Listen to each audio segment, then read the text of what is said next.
नमस्कार सगळ्यांना. श्री स्वामी समर्थ. तर उद्यापासून अधिक मासाला सुरुवात होणार आहे आणि उद्यापासून आपल्याला भगवान विष्णूची सेवा देखील करायची आहे. तर आता उद्यापासून 33 दिवस आपल्याला भगवान विष्णूची सेवा करायची आहे. कारण अधिक महिना हा भगवान विष्णूंना समर्पित असल्यामुळे या महिन्यामध्ये आपल्याला न चुकता भगवान विष्णूच्या सेवा करायच्या आहेत.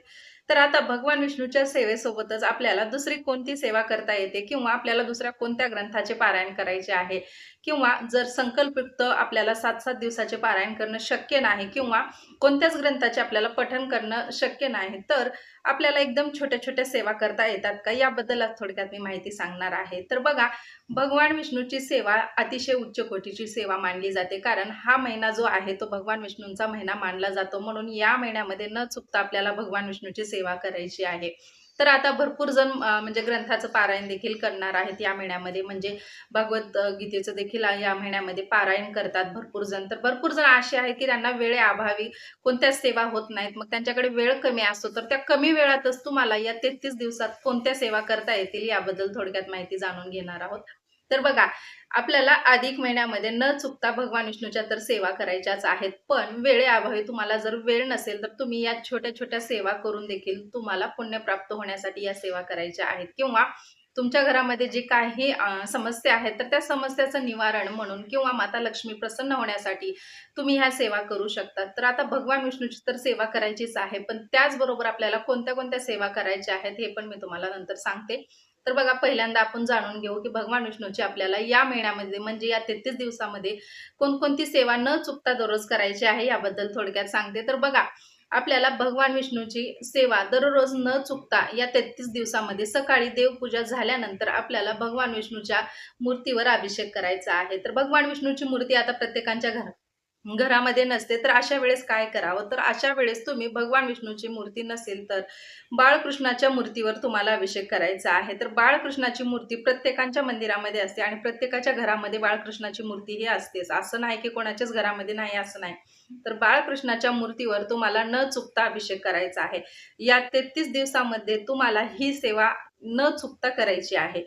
तर बघा, अनुभव खूप मोठे येतात या सेवेने देखील. तर तुम्हाला सकाळी देवपूजा झाल्यानंतर बाळकृष्णाची मूर्तीला पण म्हणजे स्वच्छ वगैरे करून घ्यायचं आहे आणि त्यानंतर तुम्हाला एका प्लेटामध्ये हळदी-कुंकू अक्षता अर्पण करून त्यावर बाळकृष्णाची मूर्ती ठेवायची आहे आणि मूर्तीवर आपल्याला दूध आणि पाण्याने अभिषेक करायचा आहे. तर न चुकता तुम्ही दूध आणि पाण्याने बाळकृष्णाच्या मूर्तीवर अभिषेक करा आणि अभिषेक करताना आपल्याला ओम नमो भगवते वासुदेवाय नमः या मंत्राचा जप करायचा आहे. तर ही झाली छोटीशी सेवा. तर न चुकता तुम्ही ओम नमो भगवते वासुदेवाय नमः या मंत्राचा जप करून तुम्हाला बाळकृष्णाच्या मूर्तीवर अभिषेक करायचा आहे. म्हणजे या 33 दिवसामध्ये तुमच्याकडून ओम नमो भगवते वासुदेवाय नमः या मंत्राचा जप पण होऊन जाईल आणि त्याचबरोबर बाळकृष्णाच्या मूर्तीवर अभिषेक केल्याने देखील भगवान विष्णू प्रसन्न होऊन तुमच्या घरामध्ये भगवान विष्णूची जी कृपा आहे ती अखंड राहण्यास मदत होते.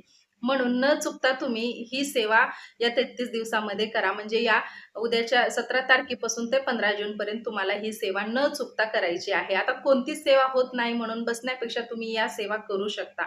तर बघा, आता ही झाली अभिषेकाची सेवा. तर अभिषेक करताना ओम नमो भगवते वासुदेवाय नमः या मंत्राचा जप करा आणि वेळ जर असेल तर तुम्ही पुरुष सुक्तम 16 वेळेस आणि स्त्री सुक्तमचं 16 वेळेस पठण करावं. आता वेळेअभावीची सेवा सांगत आहे, त्यामुळे तुम्हाला वेळ असेल तर तुम्ही या 2 स्तोत्राचं पठण करून देखील अभिषेक करू शकता. तर ही झाली भगवान विष्णूची सेवा. त्यानंतर बघा, म्हणजे भगवान विष्णूच्या सेवा सांगते छोट्या-छोट्या. तर आता बघा, अभिषेक तर झाला. त्यानंतर बघा, जर वेळ असेल अभिषेक झाल्यानंतर तुम्हाला पुरुष सूक्त, स्त्री सूक्तमचं जर पठण होत नसेल, तर तुम्ही एक वेळेस विष्णू सहस्त्रनाम विष्णू सहस्त्रनामावली सॉरी, विष्णू सहस्त्रनाम स्तोत्र सांगत आहे ते की खूप मोठं आहे. तर आपल्याला छोट्या-छोट्या सेवा सांगायच्या आहेत. तर बघा, भगवान विष्णूची विष्णू सहस्त्रनाम स्तोत्र देखील तुम्ही पठण करू शकता. न चुकता तुम्ही संध्याकाळी या स्तोत्राचं पठण करू शकता. तर ही सेवा देखील खूप म्हणजे खूप प्रभावी सेवा आहे आणि विष्णू सहस्त्रनाम स्तोत्र पठण केल्याने आपल्याकडून जे काही पाप झालेले आहे तर ते कमी होण्यास मदत होते. त्या पापाचं निवारण होतं. म्हणून तुम्हाला न चुकता विष्णू सहस्त्रनाम स्तोत्राचं देखील पठण करायचं आहे. पण तुम्ही वेळ नसेल तर तुम्ही संध्याकाळी केलं तरी चालेल, सकाळी केलं तरी चालेल. जेव्हा वेळ भेटेल तेव्हा तुम्हाला स्तोत्राचं तर पठण करायचंच आहे. पण त्याचबरोबर तुम्हाला भगवान विष्णूची जे 1000 नाव आहेत तर ते तुम्हाला नित्यसेवेच्या पोथीमध्ये भेटतील. भेटतील तर ते तुम्ही न चुकता दररोज उच्चारावे. म्हणजे ते नावं विष्णू सहस्त्र नामावली या नामावलीचं तुम्हाला पठण करायचं आहे. म्हणजे हे 1000 जे नावं आहेत भगवान विष्णूचे, तर ते तुम्हाला दररोज या 33 दिवसामध्ये पठण करून याची देखील तुम्हाला सेवा करायची आहे. तर बघा, सेवा खूप छोट्या-छोट्या आहेत. वेळ जास्त लागत नाही. तुम्हाला वेळ भेटेल तेव्हा तुम्ही करू शकता. दिवसातून तुम्ही कधीही ती सेवा केली तरी चालेल. फक्त अभिषेकाची जी सेवा आहे ती सकाळी लवकर करा तुम्ही. आणि त्यानंतर मग तुम्हाला वेळ भेटेल तेव्हा तुम्ही या 2-3 सेवा करू शकता. यामध्ये तुम्हाला विष्णू सहस्त्रनाम स्तोत्र आणि विष्णू सहस्त्रनामावली या दोन्ही म्हणजे स्तोत्राचं मी पठण करण्यास सांगत आहे. तर आवर्जून या स्तोत्राचं पठण करावं. आणि त्याचबरोबर जर तुम्हाला संध्याकाळी आणखीन सेवा एखादी करायची असेल तर तुम्ही व्यंकटेश स्तोत्राचं देखील पठण करावं. संध्याकाळी तुम्हाला जेव्हा वेळ भेटेल तुम्ही रात्रीपर्यंत कधीही तुम्ही ही सेवा करू शकता. झोपण्याच्या अगोदर जरी तुम्हाला आठवण आली तरी तुम्ही उठून व्यंकटेश स्तोत्राचं पठण करावं. याने देखील खूप म्हणजे खूप अनुभव येतात. तर तुम्हाला या व्यंकटेश स्तोत्राचं देखील पठण करायचं आहे. तर बघा, भगवान विष्णूच्या या छोट्या-छोट्या सेवा केल्याने देखील अनुभव खूप सारे येणार आहेत. तर तुमच्याकडून ग्रंथ पारायण होतच नाही, तर अशा वेळेस तुम्ही या छोट्या-छोट्या तर सेवा करा. तुम्हाला जेव्हा वेळ भेटेल तेव्हा तुम्ही या सेवा करा आणि अनुभव बघा. त्याचबरोबर बघा, आता दीपदानाची तर सेवा अतिशय उच्च कोटीची सेवा आहे. या महिन्यामध्ये दीपदानाला अतिशय महत्त्व दिलं आहे. त्यामुळे तुम्हाला दीपदान करायचं असेल तर संध्याकाळी तुम्ही एखाद्या मंदिरात जाऊन किंवा तुम्ही पिंपळाच्या झाडाजवळ जाऊन तुम्ही दीपदान केलं तरी चालेल. दररोज या 33 दिवसामध्ये तुम्ही 33 वातीचं जे दीप आहे म्हणजे दिवा आहे तर तो तुम्ही दान केला तरी चालेल. आता 33 वाती तुम्हाला जर म्हणजे बनवता येत नसतील तर तुम्ही बाजारात सहज भेटतात तर तुम्ही बाजारातून विकत घेऊन तर त्या वातीचे दीपदान तुम्ही करावे. जर शक्यच नाही, मंदिरामध्ये जाणं तुम्हाला शक्यच नाही, तर अशा वेळेस तुम्ही तुमच्या घरामध्ये आवर्जून 33 वातीचं दीपदान करावं. म्हणजे आवर्जून 33 वात जे आहे ते तुमच्या घरामध्ये तुम्ही लावावे. म्हणजे 33 वातीचा दिवा. तर याचं तुम्ही दीप प्रज्वलन करून घरामध्ये तुम्ही ही देखील सेवा करू शकता. आता अखंड दीप कसं लावावं याबद्दल तर मी तुम्हाला सांगितलंच आहे. अखंड दीप तर लावलं तर अतिशय उत्तमच. पण जर तुम्हाला तेही शक्य नसेल तर तुम्ही दररोज न चुकता तुम्ही आरती करताना सकाळी 33 वातीची वात घेऊन त्याने तुम्ही आरती केली किंवा तो दिवा तुम्ही अभिषेक केल्यानंतर भगवान विष्णू किंवा बाळकृष्णाच्या मूर्तीसमोर लावला तरी चालेल. हां, आवर्जून तुम्हाला या दिव्यामध्ये मात्र तुम्हाला तिळाचं तेल वापरायचं आहे किंवा तुम्ही तूप वापरला तरी अतिशय उत्तमच. तूप नसेल तर तुम्ही तिळाचं तेल वापरलं तरी चालेल. पण दोन्हीही शक्यच नाही, भेटलंच नाही, असं झालं, तसं झालं करण्याऐवजी तुम्ही साध्या तेलानं लावलं तरी चालेल. पण तुम्ही सेवा नक्की करा. हा महिना जो आहे तो भरभरून असा सेवा करण्याचाच महिना आहे. म्हणून मी सांगते की तुमच्याकडे तिळाचं तेल जरी भेटलं नाही, तूप जरी भेटलं नाही, तर तुम्ही साधं आपल्या घरामध्ये जे काही तेल आहे त्याचा दिवा लावला तरी चालेल. बघा, आता ह्या एवढ्या झाल्या भगवान विष्णूंच्या सेवा. त्यानंतर बघा, आता भगवान विष्णूंच्या सेवेसोबतच तुम्हाला स्वामी चरित्र सारामृताचं देखील पठण करायचं आहे. तर बघा, आता नित्यसेवा तर करतच आहोत. कारण भगवान विष्णू सोबतच आपल्याला आपल्या गुरूंची देखील सेवा करायची आहे. त्याचबरोबर आपल्याला आपल्या कुलदेवतेची देखील सेवा करायची आहे. तर अशा सेवा आपल्याला भरपूर साऱ्या या महिन्यामध्ये करायच्या आहेत. तर आता गुरूंची सेवा कोणती करावी? तर बघा, गुरूंची सेवा तुम्हाला साधी आणि सोपी आहे. तुम्हाला दररोज न चुकता स्वामी चरित्र सारामृताचं पठण करायचं आहे. तर आता स्वामी चरित्र सारामृत तर तुम्ही नित्यसेवेमध्ये करतच आहात. तर आता नित्यसेवा तर दररोज न चुकता करायचीच आहे. असं नाही की आपल्याला आता भरपूर साऱ्या सेवा आहेत या महिन्यामध्ये, तर आपण नित्यसेवा जी आहे ती स्किप केली तर चालेल का? तर असं न करता तुम्हाला न चुकता आपली जी नित्यसेवा आहे 3 अध्याय आणि 11 माळी जप. 11 माळी नाही झालं तुम्ही 1 माळ केली तरी चालेल. तर ही जी सेवा आहे तर ती चालूच ठेवायची आणि ती सेवा सोडून मग तुम्ही ही बाकीच्या सेवा करायच्या आहेत. तर तुम्हाला गुरूंच्या सेवेसाठी तुम्हाला न चुकता श्री स्वामी चरित्र सारामृताचं पठण करायचं आहे. तर आता पठण तुम्ही तुमच्या वेळेनुसार करू शकता. पहिल्यांदा नित्यसेवा करून घ्या. त्यानंतर तुम्ही एक अध्याय वाचलं तरी चालेल. तुम्ही एक्स्ट्राची सेवा म्हणून मी तुम्हाला सांगते, तुमची नित्यसेवा सोडून तुम्हाला दररोज स्वामी चरित्र सारामृताची एक अध्याय जरी पठण करायचं असेल तरी चालेल. न चुकता तुम्ही एक अध्याय पठण करा. हे गुरूंची सेवा म्हणून तुम्ही स्वामी चरित्र सारामृताची न चुकता या 33 दिवसामध्ये एक अध्यायाचं जरी पठण केलं तरी चालेल. वेळेनुसार तुम्ही प्रत्येक सेवा तुम्ही करू शकता. त्यानंतर बघा, आता स्वामी चरित्र सारामृत झालं. त्यानंतर महाराजांचं नामस्मरण ठेवायचं. अखंड नामस्मरण आपल्या तोंडामध्ये चालूच राहू द्यायचं आपल्या मनामध्ये.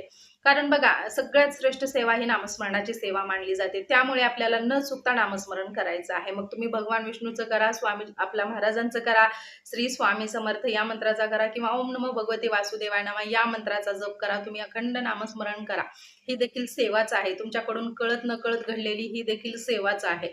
तर ही सेवा तुम्हाला करायची आहे. त्यानंतर बघा, महाराजांची आपल्याला श्री स्वामी चरित्र सारामृत सांगितले. त्यानंतर जर शक्यच असेल तर तुम्हाला न चुकता रोज गुरुचरित्र या ग्रंथातील 14वा आणि 18वा अध्यायाचं पठण करायचं आहे. तर तुम्ही तुमच्या वेळेनुसार करू शकता. आता 14वा आणि 18वा एकदाच वाचावं का? तर नाही. तुम्हाला जर 14वाच वाचायचा असेल तर तुम्ही 14वा वाचा, नंतर 18वा वाचा, असं वाचा. दोन्ही एकदाच वाचणं झालं तर वाचा. नाही वाचणं झालं, एक-एक वाचायचं आहे तर एक-एक वाचा.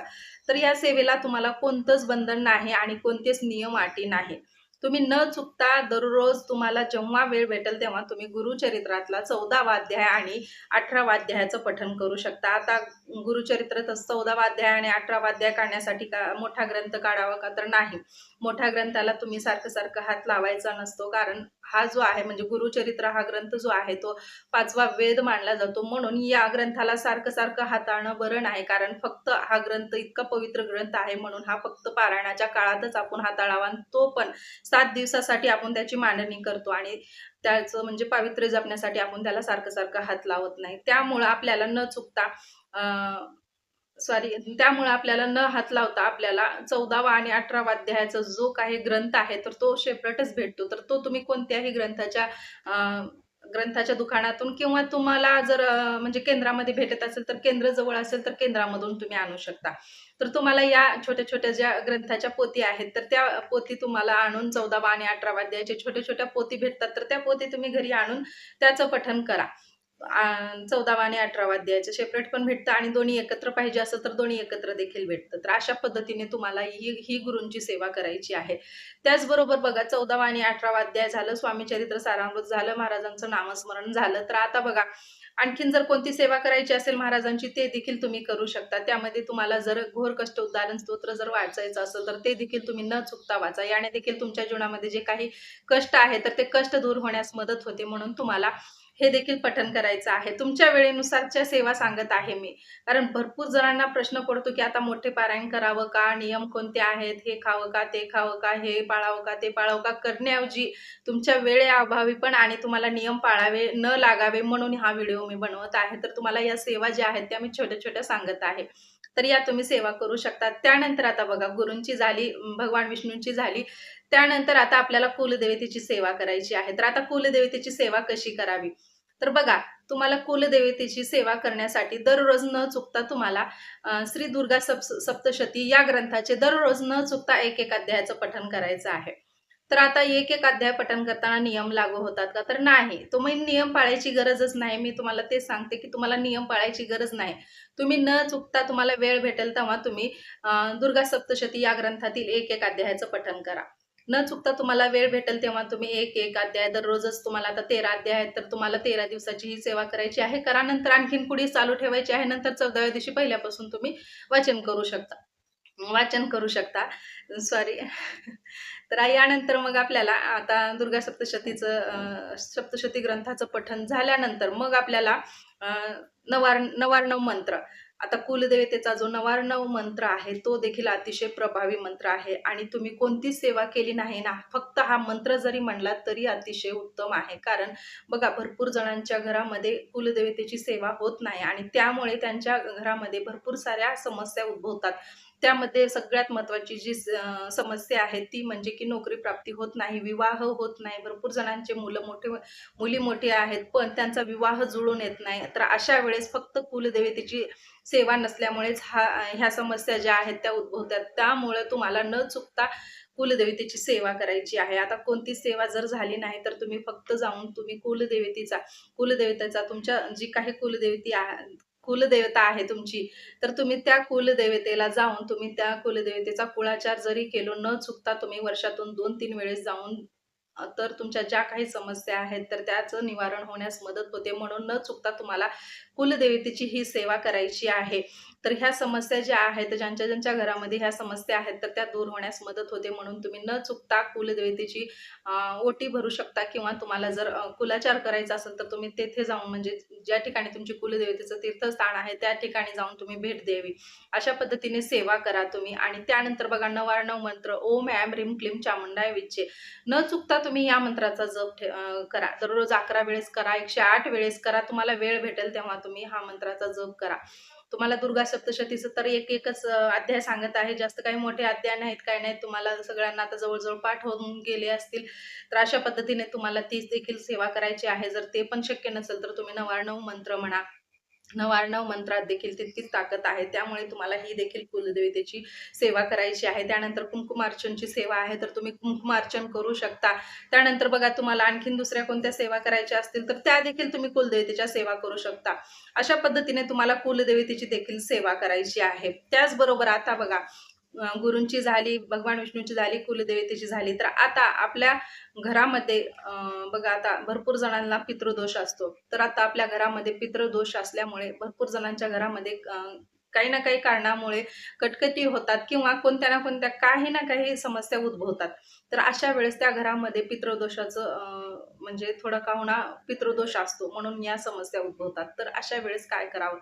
तर पितृदोष निवारण्यासाठी, म्हणजे पितृदोष निवारण होण्यासाठी आपल्याला या महिन्यामध्ये पित्राची देखील सेवा करायची आहे. या सगळ्या सेवेसोबतच आपल्याला आपल्या पित्रांची देखील सेवा करायची आहे. तर आता पित्रांची सेवा कोणती करावी? तर पित्रांची सेवा तुम्ही न चुकता पितृस्तुती स्तोत्राचं पठण करा. या 33 दिवसामध्ये तुम्हाला सकाळी उठल्या उठल्या, म्हणजे आंघोळ वगैरे झाल्यानंतर, देवपूजेच्या अगोदर, देवपूजा करण्याच्या अगोदर तुम्हाला पितृस्तुती स्तोत्राचं पठण करायचं आहे. अगदी 1 ते 2 मिनिटच लागतं, जास्त वेळ लागत नाही. तर तुम्हाला पितृस्तुतीचं देखील पठण करायचं आहे. त्याचबरोबर आणखीन तुम्हाला जर दुसऱ्या कोणत्या सेवा करायच्या आहेत तर त्या देखील तुम्ही या महिन्यामध्ये करू शकता. आणखीन काही प्रश्न असतील तर ते देखील तुम्ही मला विचारू शकता. आणि बघा, याच सेवेसोबतच जर तुम्हाला या महिन्यापासून 11 गुरुवार करण्यास जर सुरुवात करायची असेल महाराजांची, तर तुम्ही 11 गुरुवाराला सुरुवात करू शकता. त्याचबरोबर भरपूर जण असे म्हणतात की या महिन्यामध्ये आम्ही गुरुचरित्राचं पारायण करावं का? तर हो, या महिन्यामध्ये तुम्ही संकल्पयुक्त गुरुचरित्राचं पारायण करू शकता. त्याचबरोबर संकल्पयुक्त तुम्ही दुर्गा सप्तशतीचे पारायण करू शकता. त्याचबरोबर तुम्हाला संकल्पयुक्त नवनाथ पारायण करायचं असेल तर ते देखील तुम्ही करू शकता. पण संकल्पयुक्त जर सेवा तुमच्याकडून होत नाहीत, तर अशांसाठी मी ही छोट्या-छोट्या ज्या सेवा आहेत, तर त्या सांगितल्या आहेत. तर संकल्पयुक्त देखील तुम्ही गुरुचरित्राचं पारायण करू शकता. आता कोणत्या वारी करावं, कोणत्या वेळेला करावं हे सांगायचं म्हणजे कसं, ह्या महिन्यामध्ये तुमच्या वेळेनुसार तुम्ही पारायण करू शकता. शक्यतो शनिवारीच करावं म्हणून आपल्याला आपल्या ग्रंथामध्ये सांगितलं आहे. तर त्या पद्धतीने तुम्ही शनिवारी केलं तर अतिउत्तमच. पण तुमच्या वेळेअभावी, तुमच्या सोयीनुसार तुम्ही गुरुवारी एखाद्या जरी सुरुवात केली तरी चालेल. एखाद्या गुरुवारी सुरू करून 7 दिवसाचं तुम्ही गुरुचरित्राचं पारायण केलं तरी चालेल. तर अशा पद्धतीने तुम्हाला या सगळ्या साऱ्या सेवा करायच्या आहेत. आणि या महिन्यामध्ये तुमचा जो सेवेचा जो काही म्हणजे पुरवठा आहे, तर तो भरपूर सारा मोठा होणार आहे. त्यामुळे तुम्ही सेवा करा आणि या सेवेनं आपल्याला जे फळ आहे ते एकदम अधिक मिळत जातं. म्हणून या सेवा करा तुम्ही. आणि अधिक महिन्यामध्ये सेवा केल्यानं त्याचं फळ आपल्याला दुप्पट होतं. आणि या सगळ्या सेवा करून भगवान विष्णूच्या सेवेने आपल्याला जो काही आपल्या हातून पाप झालेला आहे, तर तो नष्ट होण्यास मदत होते. आणि आपले जे काही म्हणजे आपल्या हातून काही चुका झाल्या आहेत, तर त्या चुका देखील आपल्याला आपल्या हातून झालेल्या त्याचं निवारण होण्यास मदत होते. त्यानंतर जे काही आपण कष्ट करत आहोत, तर त्या कष्टाला फळ म्हणून देखील आपल्याला याचं निवारण करण्यासाठी, त्या कष्टाला फळ भेटण्यासाठी या सेवा करू शकता तुम्हाला तुमच्या वेळेनुसार. त्यानंतर सत्यनारायणाची सेवा आहे. सत्यनारायण देखील तुम्ही सकाळी तुमच्या घरामध्ये करू शकता. आता बघा, 5 दिवसाचं जर सत्यनारायण पूजन करायचं असेल तर ते देखील तुम्ही करू शकता. कोणतेही 5 दिवस निवडा तुमच्या सोयीनुसार आणि तुम्ही 5 दिवसाचं सत्यनारायणाचा संकल्प करून केलं तरी चालेल. तर अशा पद्धतीने तुम्हाला भगवान विष्णूची सेवा करायची आहे. आता सत्यनारायण करताना तुम्ही म्हणाल की सुट्टीचे दिवस आहेत, मी माहेरी आहे, तर हो, तुम्ही तुमच्या माहेरी देखील करू शकता. सत्यनारायण नाही, पण ह्या सेवा. सत्यनारायण पूजन तुम्ही तुमच्या घरी केलं तरी चालेल, पण माहेरी वगैरे करू नका सत्यनारायण पूजन. पण बाकीच्या ज्या काही मी सेवा सांगितल्या आहेत, त्यामध्ये तुम्हाला स्वामीचरित्र सारामृत आहे किंवा गुरुचरित्राचा 14वा 18वा अध्याय आहे किंवा कुलदेवतेची सेवा सांगितली आहे, पित्राची सेवा सांगितली आहे, तर ते तुम्ही तुमच्या आईच्या घरी देखील राहून करू शकता. कोणतेही नियम नाही आणि कोणतेही बंधन नाही. वेळेनुसार, तुमच्या सोयीनुसार या सेवा आहेत, तर तुम्ही तुमच्या माहेरी देखील या सेवा करू शकता. अजिबात कोणतेच नियम नाही आणि कोणताच विचार करण्याची गरज नाही. आणखीन काय माहिती असेल तर नक्की प्रश्न मला विचारा. आणि आणखीन म्हणजे काही तुमच्या शंका असतील तर ते देखील मला विचारा, तर मी त्याचं देखील तुम्हाला उत्तर देण्याचा प्रयत्न करीन. तर ही एवढीच माहिती मला तुमच्यासोबत शेअर करायची होती की आपल्याला या अधिक महिन्यामध्ये कोणकोणत्या वेळेअभावी ज्या काही सेवा करायच्या आहेत, तर त्याबद्दल आज मी तुम्हाला ही माहिती दिली आहे. तर माहिती कशी वाटली, व्हिडिओ कसा वाटला हे मला नक्की कमेंट्समध्ये सांगा. व्हिडिओ आवडला तर व्हिडिओला लाईक करा आणि चॅनलवर नवीन असाल तर चॅनलला सबस्क्राईब करा. आणि भेटूया अशाच सेवेंसोबत आणि अशाच माहितीसोबत. तोपर्यंत सगळ्यांना धन्यवाद आणि श्री स्वामी समर्थ.